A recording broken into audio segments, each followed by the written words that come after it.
We want to update you on a story we've been following. Those drones that have been spotted over New Jersey in recent weeks. The Pentagon weighed in yesterday saying they don't appear to be coming from overseas, but many state and local officials are on high alert. Let's bring in CBS News correspondent Tom Hanson, who's here in Studio 55 with us live in person, because you're usually traveling all around the country reporting. So let's talk about these drones. What are some of the leads about where they might be coming from? Yeah, well, it's really anyone's guess at this point, Vlad. It's still a mystery. There's a lot of speculation out there, and that fosters an environment for a lot of rumors. One Republican congressman, Jeff Van Drew, we spoke to yesterday, he has been pushing these claims that these drones could be linked to Iran, could be being launched off of some kind of mothership off the coast or in the middle of the ocean. Now, we asked him what, if any, concrete evidence he has for that. He didn't put any forward. The Pentagon, as you mentioned, denied those claims outright. And so this is still very much a mystery. A lot of frustration around the lack of answers as well. There was a closed-door meeting yesterday amongst mayors across the state of New Jersey.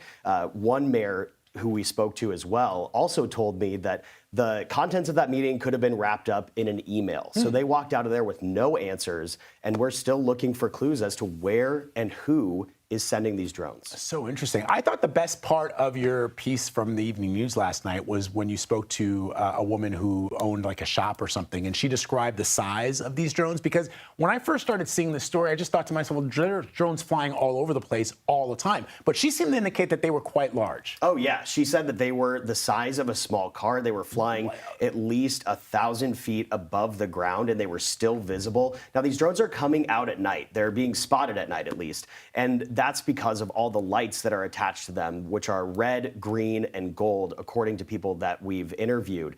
So the way that she characterized it was this was not some instance where some kids bought drones on Amazon and are flying them around to wreak havoc, that this is something much larger than that. But still, a lot to be seen here. One thing that we can say is that all the officials we've spoken to are urging the government to safely take down one of these drones, if that's even possible, to get some answers. So your live shot yesterday was in front of a particular location, because if you're watching this broadcast and you're somewhere else in the country, you're like, why Jersey?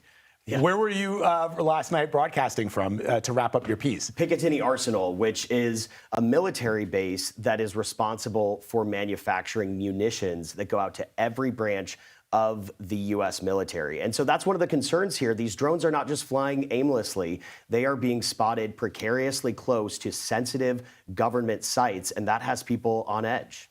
All right, Tom Hanson for us here in studio. Appreciate it, Tom, as always. Thank you.